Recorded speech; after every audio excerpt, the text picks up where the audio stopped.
자, 반갑습니다. 신경진입니다.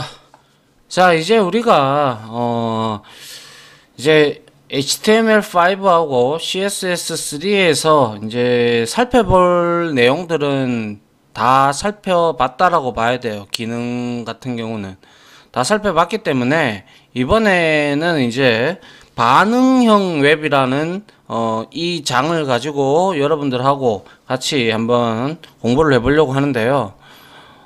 반응형 웹이라는 거는 이미 여러분들이 지금 스마트폰이라든지 태블릿 PC라든지 등등 여러 기계의 종류에 따라서 여러분들이 지금 사용을 하고 있는 중입니다. 단지 그게 반응형 웹인가 이렇게 의아해 할 수도 있는데요. 내부적으로 이제 우리가 요번 장에 배우겠지만 미디어 쿼리를 써가지고 어떠한 우리가 이제 몇 픽셀 이상이 되면 스마트폰은 보통 최소 작은 게 320 픽셀이거든요.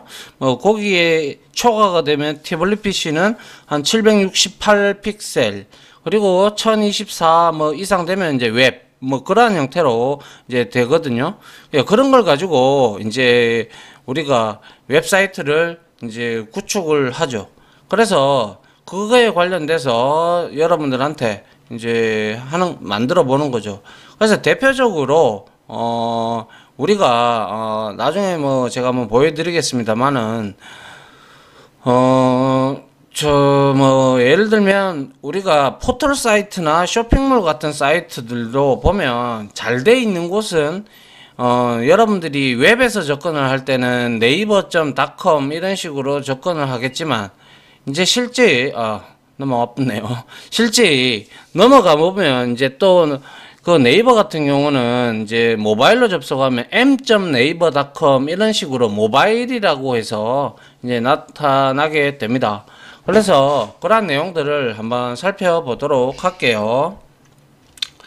자, 우리가 먼저 반응형 웹 디자인이라고 하는데 자, 요거 말이 이제 대세가 됐죠. 워낙 이제 우리가 스마트폰이라든지 이런 데서도 얼마든지 웹사이트에 접속을 해서 쇼핑도 하고 음악도 듣고 스마트폰 하나만 있으면 안 되는 게 없죠. 그죠? 그렇게 하기 위해서는 이제 이 반응형 웹이라는 걸 아셔야 그 반응형 웹을 이제 따라서 우리가 만들 수가 있다 이거죠. 자, 그래서 한번 보죠. 자, 반응형 웹사이트 웹 디자인이라는 것은 웹사이트의 내용을 그대로 유지를 하면서 다양한 화면의 크기에 맞게 웹사이트를 표시하는 방법이에요. 그러니까 모니터는 이만하게 크고, 그리고 태블릿은 요 정도밖에 안 되고, 그리고 스마트폰은 요거밖에 안 되는데, 그죠? 여기에 나타나는 것들을 또 여기에도 나타낼 수 있어야 되고, 그죠? 그리고 여기에도 나타낼 수 있어야 되겠죠. 이게 이제 기기에 따라서 웹사이트에 접속하는 기기에 따라서 무엇을, 그죠? 그 디자인, 우리가 웹사이트를 구축을 할 때 반응형 웹사이트로 구축을 해 놓으면 어떠한 기계로 접속을 하든지 간에 동일한 소스가 적용이 돼서 나타난다라는 것이죠. 그래서 다양한 화면 크기의 모바일 기기들이 지금도 마찬가지입니다. 지금 갤럭시 S20이 나오고 있고 그런데 쏟아져 나오는데, 그때마다 그 크기에 맞춘 사이트를 별도로 제작하는 것은 상당히 비효율적이죠. 맞잖아요.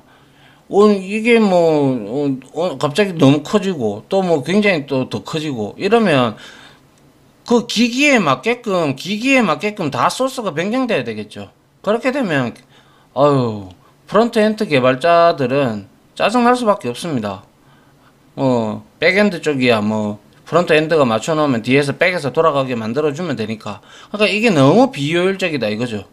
그래서 화면 크기가 어떻게 되든지 간에 상관없이 화면 크기에 반응을 해서 화면 요소들을 자동으로 바꾸어주는 사이트를 구현하는 게 바로 반응형 웹 디자인이다 라고 우리가 말을 합니다. 상당히 중요한 용어고요. 단 반응형 웹은 해서 모바일 기기에 반응한 것이 아니라 얘는 모바일 기기에 있는 웹브라우저 있죠. 그죠? 웹브라우저 창에 너비 값에 반응을 하는 거예요.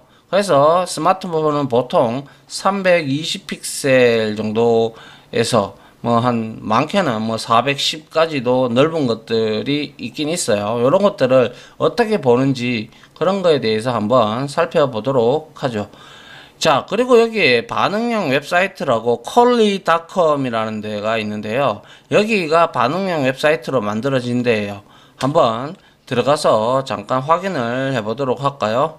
자, 여기에 이제 컬리닷컴 있죠, 그죠? 여기에 들어가 보면 자, 여러 가지가 이렇게 있는데 우리가 예를 들어서 여기서 밑에 쭉 한번 내려가 볼까요? 쭉 내려가 보면 어떤 걸 해볼까요? 그냥 워크 이거를 클릭을 해서 자, 뉴 한번 볼까요? 이런 거 한번 볼까요? 자, 이런 걸 이제 만약에 이런 웹사이트가 만들어져 있어요. 그죠? 웹사이트가 만들어져 있다면 이거를 줄여봅니다. 자, 줄여보면 자, 이렇게 하면 다 보이죠. 그죠? 이렇게 줄이면 줄일수록 어때요? 다 보인다. 그죠? 한 줄로 이렇게 나타내더라도 그죠? 맞습니까? 다 보입니다. 그래서 이게 반응형 웹이고요. 그리고 여기서 여러분들이 자, F12번 우리 개발자 도구 있잖아요. 그죠? 여기에 개발자 페이지 검사 이 부분을 우리가 들어가 보면 자, 여기서 여러분들이 확인을 해 볼 수 있는 게 요 부분 있죠. 요 부분. 요 부분을 딱 클릭을 해보면 자, 지금 여기에 보면 자, 제가 요걸 클릭을 안 했군요. 여기에 요 부분 있죠. 토글 디바이스 툴바라고 해서 컨트롤 시프트 M을 누르시면 되는데 요걸 딱 눌렀어요. 딱 누르니까 자, 여기에 레스폰시브가 있는데요. 지금 이게 모바일에서 지금 요 색상, 요게, 아이고, 이렇게 나오네요. 요거 지금 그림자 같이 보이는 거 있죠? 요게 사람의 손이라고 생각하세요. 그러면 이렇게 움직이죠. 그죠? 맞습니까? 자, 이렇게 움직이듯이, 요게 이제 지금 보시면, 스마트폰에는 이렇게 표식이 될 거고, 그리고 여기에서 레폰시브죠. 레폰시브. 예, 반응, 그거죠. 그죠? 그래서 여기 보면, 모토로라 거, 그리고 갤럭시 S5, 그리고 아이패드 등등이 다 있죠. 그죠? 아이패드는 태블릿이잖아요? 이걸 클릭을 해보니까, 자, 768로 픽셀이 딱 요렇게 고정이 됐다. 그죠? 태블릿에는 이렇게 보일 것이다. 이 뜻입니다. 아시겠죠? 그리고, 여러 가지가 등등이 있는데요. 이런 것들 이제 아이폰 5, 아이폰 시리즈는 이렇게 375 픽셀 정도가 된다라고 얘기를 하고요. 그리고 아이폰 X는 375에 812 이런 형태로 다 이렇게 보일 것이다 라고 이렇게 보여주는 거예요. 이해갑니까? 자, 그래서 아이폰 X 하지 말고 여기에다가 이래 놔두고 만약에 우리의 해상도 지금 제게 1366에 768인가 그럴 거예요. 768 이렇게 되면 자, 이거는 PC에서 보여지는 화면이에요. PC에서 제가 이거를 닫아 볼까요? 자, 요거를 닫아 보니까 이게 지금 제 PC 화면에서 지금 보이고 있잖아요. 그죠? 맞습니까? 이렇게 우리가 검사 F12번을 눌러보면 여기에 요거 토글 그죠? 디바이스 툴바라고 되어 있죠. 요거를 클릭을 해보면 얘가 1366768에 이렇게 반응을 하는구나. 아니면 만약에 내가 이렇게 꾸몄어. 그리고 나서 미디어 커리에 어떻게 아직 미디어 커리는 배우지 않았지만 내가 이거를 아이패드로 바꾸면 반응형 웹으로 바꾸면 요렇게 되더라 이거죠. 그리고 뭡니까 갤럭시 S5에는 이렇게 나오더라. 360에 640으로. 그러면 우리는 손으로 쭉 이렇게 밑으로 내리고 드래그를 하잖아요. 그죠? 그런 것처럼 이렇게 기기에 따라서 웹사이트를 다 보여주는 거예요. 그게 바로 기계에 반응을 한다. 근데 여기에서 말하는 기기는 기기의 웹브라우저의 너비에 반응을 하는 것이지, 그게 아니라 뭐 갤럭시 5 이러한 종류에 따라서 반응을 하는 게 아니고요. 다시 한 번 더 말씀드리지만 갤럭시 S5라면 그 S5에 여러분들이 브라우저가 있을 거 아닙니까? 그죠? 네이버라든지 구글이라든지 여러 가지가 있단 말이죠. 파이어폭스 쓰시는 분들도 계실 거고, 거기에 브라우저의 너비에 맞춘다 이 말입니다. 기기도 기기지만 엄밀히 얘기하자면 무슨 말인지 아시겠죠?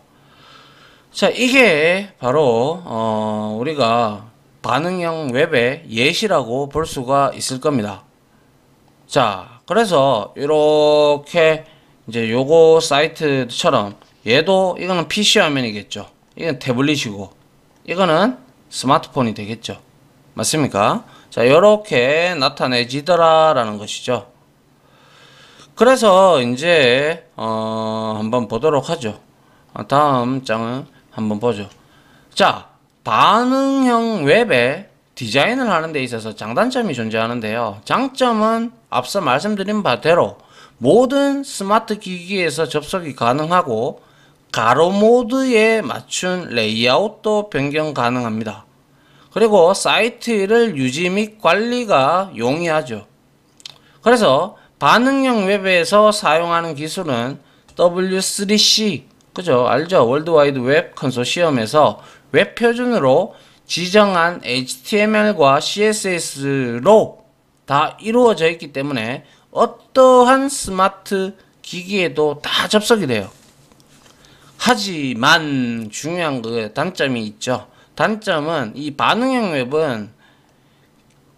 웹 기술이 최신 웹 표준인 CSS3에, 우리가 지금까지 배운 게 CSS3이죠. 그죠? CSS3의 일부.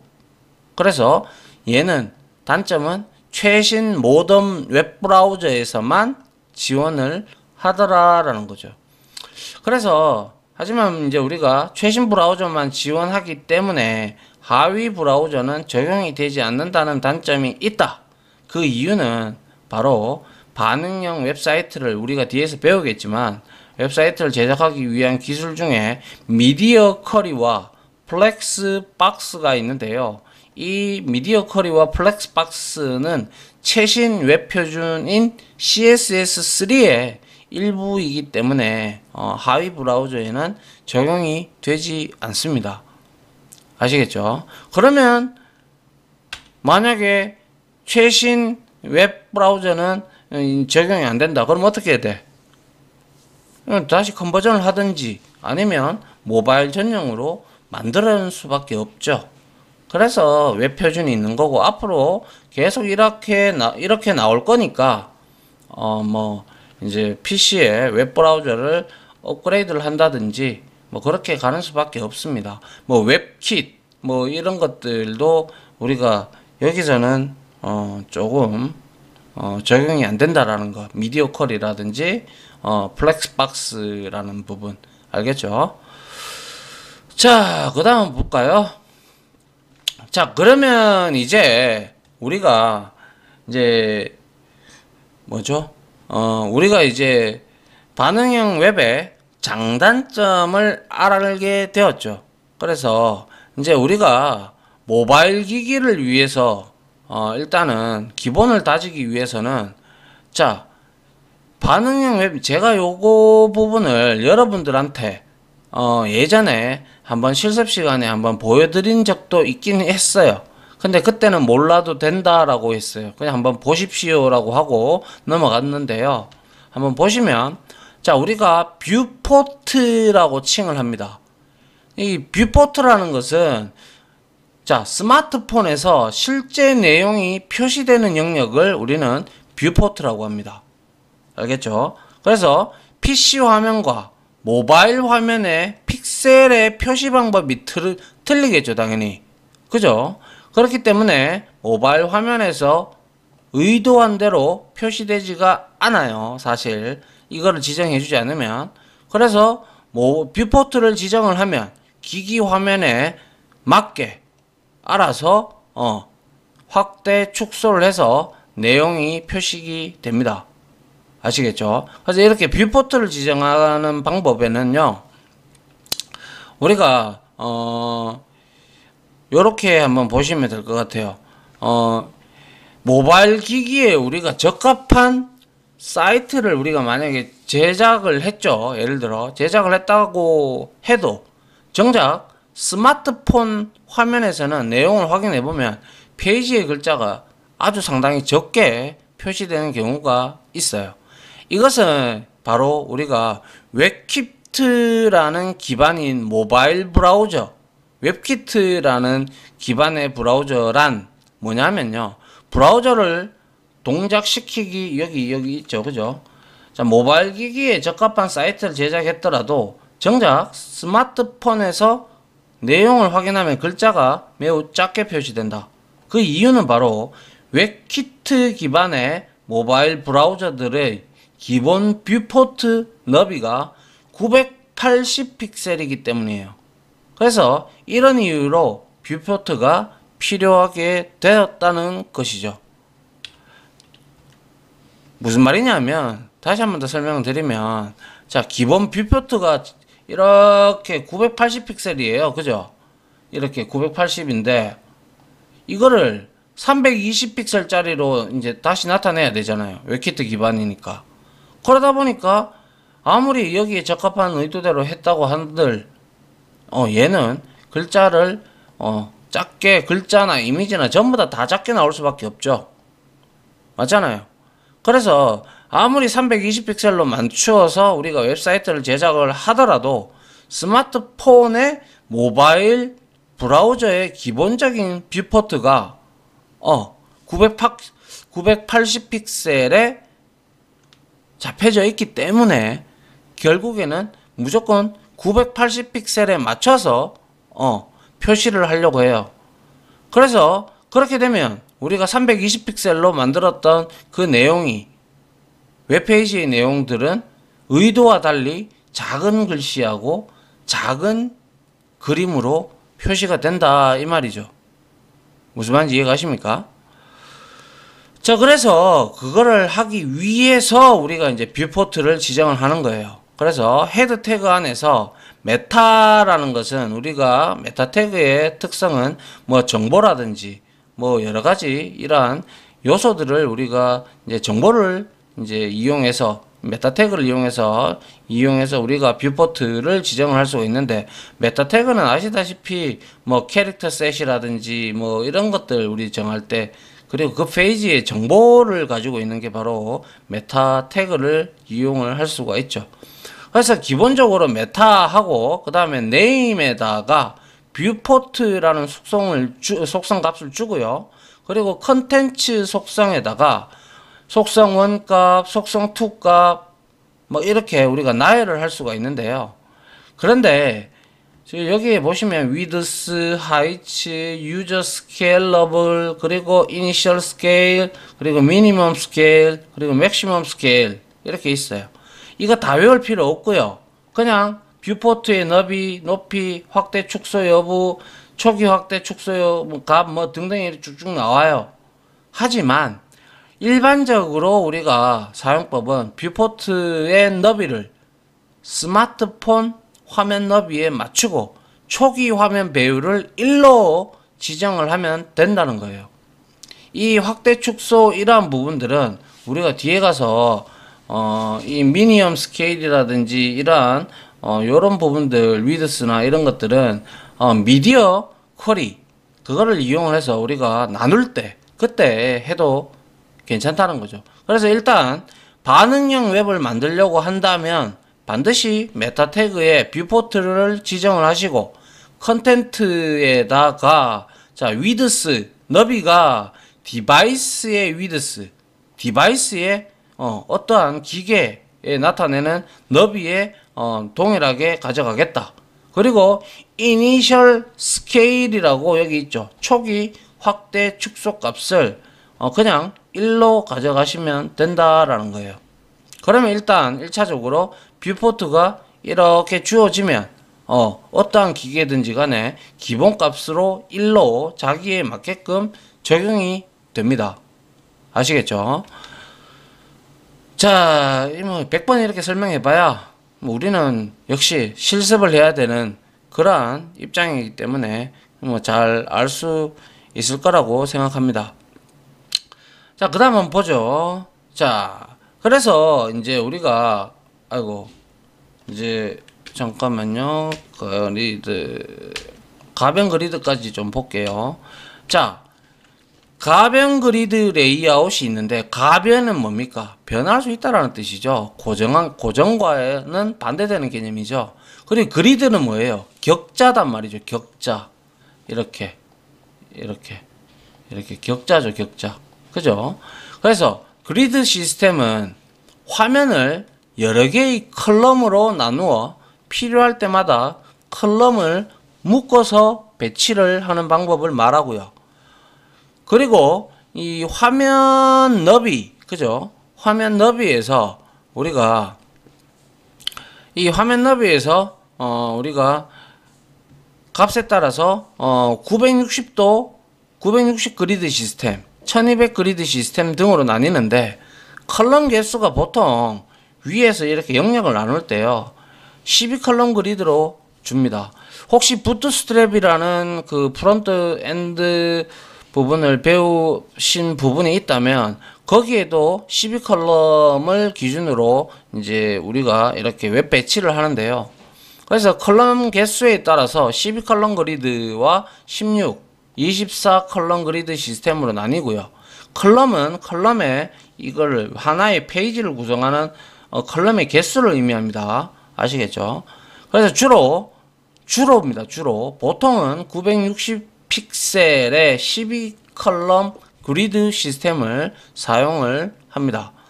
그리고 고정 그리드와 가변 그리드로 나뉘는데, 고정 그리드는 픽셀로 써요. 픽셀로 쓰기 때문에 화면의 너비가 일정하게 고정하고 레이아웃을 만들어요. 그래서 예를 들면 이거는 이제 반응형 웹에서는 사용하면 안 되겠죠. 그래서 PC 전용 사이트 제작 시에 편리하다라는 거죠. 왜냐? PC 전용은 정해져 있으니까 그렇죠. 허나 이 가변 그리드 같은 경우는 화면 너비를 퍼센트와 같은 상대적인 개념으로 가변 값으로 지정을 합니다. 그래서 가변 그리드 레이아웃을 사용할 경우에는 너비 값이 줄어들면 실제 컨텐츠를 확인하기 불편하므로 간결한 디자인을 하는 게 좋죠. 자, 이거 한번 보세요. 이거는 지금 960 픽셀에 12컬럼 그리드를 썼어요. 물론 960이 아니고 940이니까 좌우에서 10씩 패딩이 들어가 있다고 가정한 레이아웃인 거예요. 그러면 픽셀당 자 60, 그죠? 60으로 60 곱하기 몇 개? 12개가 되죠. 맞나요? 그러면 얼마예요? 120 그리고 얼마인가요? 120에 920인가요? 뭐 이런 형태로, 그죠? 예, 900 아니죠. 622 1200 120이죠. 120에 600이네요. 120에 600, 그죠? 이렇게 되면 어떻게 돼요? 요 안에도 지금 현재 뭐가 있겠죠? 여백이 있겠죠. 패딩을 좌우에 문서에 패딩식 있다고 이렇게 가정을 해서 계산을 해가지고 들어간다는 거예요. 그런데 이 계산 공식이 다 있습니다. 위에 이제 할 때 우리가 이걸 기준으로 할 거냐, 이걸 기준으로 할 거냐에 따라서 뒤에 나오는데 가변 요소에 따라서 우리가 이거를 유추해낼 수가, 계산을 해낼 수 있습니다. 알겠죠? 자, 그래서 이거는 보면 60픽셀로 되어 있다. 그럼 이쪽으로도 지금 패딩이 10픽셀 들어와 있고, 이쪽에도 패딩이 10픽셀이 들어와 있을 거잖아요. 그죠? 여기도 마찬가지일 거고. 그죠? 그렇게 되기 때문에 여기에서 지금 860이라는 값이 나온 거죠. 맞나요? 예, 그렇게 보시면 될 것 같아요. 자, 이게 바로 그리드 격자 관련된 시스템이고요. 자, 그래서 한번 보죠. 고정 그리드와 가변 그리드 레이아웃일 때 어떤 차이가 있는지. 자, 보시면 문서의 맨 바깥 부분을 일단 우리는 이거를 래퍼라는 아이디 선택자를 줘서 div로 묶었겠죠. 묶고 960으로 지정을 했겠다. 그죠? 여기 했네요. 그죠? 그리고 마진 0 오토에서 중앙에 위치하게 만들어 놓고요.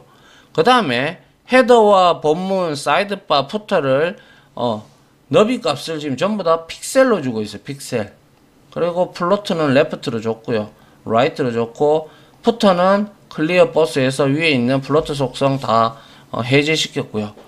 그런데 이게 변하지 않는다면, 이게 그냥 PC 전용으로 이렇게만 되어 있다면 문제가 되지 않겠지만, 이 화면을 이와 같이 줄이면 이렇게 우리가 잘려서 안 보이게 되는 현상이 나오죠. 픽셀은 고정값을 지니고 있기 때문에. 맞죠?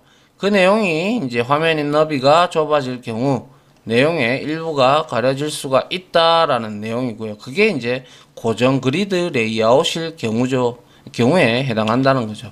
앞에서부터 수차례 했어요. 픽셀은 절대적인 값을 지니고 있다라고 분명히 말씀을 드렸고, 맞죠? 그 다음 한번 볼까요? 그 다음에는 이제 가변 그리드 레이아웃인데요. 전체를 감싸는 요소의 너비를 퍼센테이지로 변화를 해요. 그래서 꽉 화면에 차게 하고 싶다. 한 100%가 되는 거고요. 여유를 두려면 적당히 주면 되겠죠. 그래서 전체를 감싸는 요소의 너비의 기준으로 각 요소의 너비를 우리가 계산을 할 수가 있는데요. 자, 예를 들어서, 자, 우리가, 자, 이 래퍼는 이걸 다 묶은 걸 지금 래퍼라고 했잖아요. 그런데 이거를 일단 100%로 주지 않고 96%로 했어요. 이때 96%로 줬다라는 것은 이거는 바디를 기준으로 해서 96%를 준 거예요. 그럼 좌우 2%는 여백이나 마진이 들어갔거나 아니면 패딩으로 잡혔겠죠. 그래서 마진으로 이렇게 오토 잡혔고 패딩이 들어갔겠네요. 2% 정도. 자, 그리고 나서 헤더는 어떻게 돼요? 위드스가 100%로 돼 있어요. 그럼 얘도 역시 100%면 이게 상위 위에 있는 선택자도 위에 있는 상위 선택자다 보니까 얘도 역시 똑같이 96%로 브라우저에 적히는 거예요. 지금 그냥 이거는 이거의 상위는 래퍼잖아요. 그죠? 그렇게 되는 것이고, 그리고 컨텐츠는 레프트해서 위드스가 62.5래요. 이게 왜 62.5%가 나왔는지, 그리고 패딩이 왜 1.5625가 나왔는지 이거를 아셔야 된다는 거죠. 그래서 제가 말씀을 드리는 거는, 자, 요소의 너비가 있고 컨텐츠를 감싸는 요소의 너비가 있다라고 했죠. 그러면 지금 현재 얘는 960 픽셀이에요. 그죠? 그럼 우리가 계산을 잠깐 해보시면 여기 계산기가 있죠. 그죠? 계산기를 가지고 와가지고 잠깐 계산을 해보면 요거만 콘텐츠만 한번 볼게요. 자, 요소의 너비가 뭡니까? 그죠? 요거 컨텐츠입니다. 그죠? 얘가 지금 얼마래요? 600이고 전체를 감싸는 요소의 너비는 960이에요. 그죠? 그래서 우리가 자 600 픽셀 나누기 960 했어요. 얼마냐? 여기다가 곱하기 100을 해줘야 되겠죠. 그죠? 퍼센테이지니까. 그래서 62.5%가 이렇게 나온 거예요. 이해됩니까? 예. 그리고 패딩이 15픽셀이 들어갔다고 했으니까 15픽셀도 역시 계산하면 되겠죠. 어떻게 하면 돼요? 그죠? 15 나누기 뭡니까? 960 아닙니까? 그죠? 이거는 이제 고정 그리드, 잠깐만요. 960을 넣으면 0 곱하기 100을 하면 어떻게 돼요? 곱하기 100을 하니까 1.562 딱 나오죠. 그죠? 이러한 형태로 이게 공식이라는 거죠. 가변 그리드 레이아웃을 만들 때. 그래서 어떤 놈이 기준으로 할 거냐? 그거를 이제 우리가 잡아줘야 되겠죠. 맞습니까? 예. 그래서 이 가변 그리드 레이아웃은 이렇게 만들어도 줄어들어도 퍼센테이지로 할당이 되었기 때문에 그 위에 상위 요소가 뭡니까? 줄어들기 때문에 얘도 퍼센트로 이렇게 줄어든 곳에서 그 퍼센테이지를 차지하기 때문에 이렇게 다 보이는 거예요. 아시겠죠? 이게 여러분들이 이해를 좀 하셔야 되는 부분이죠. 자, 요까지 하고요. 일단은 첫 번째 이론은 마치고, 이걸 가지고 우리가 한번, 실습을 하는 시간을 좀 갖도록 하겠습니다. 자, 지금까지 강의 들어주신다고 수고하셨고요. 저는 다음 실습 강의로 바로 찾아오도록 하겠습니다.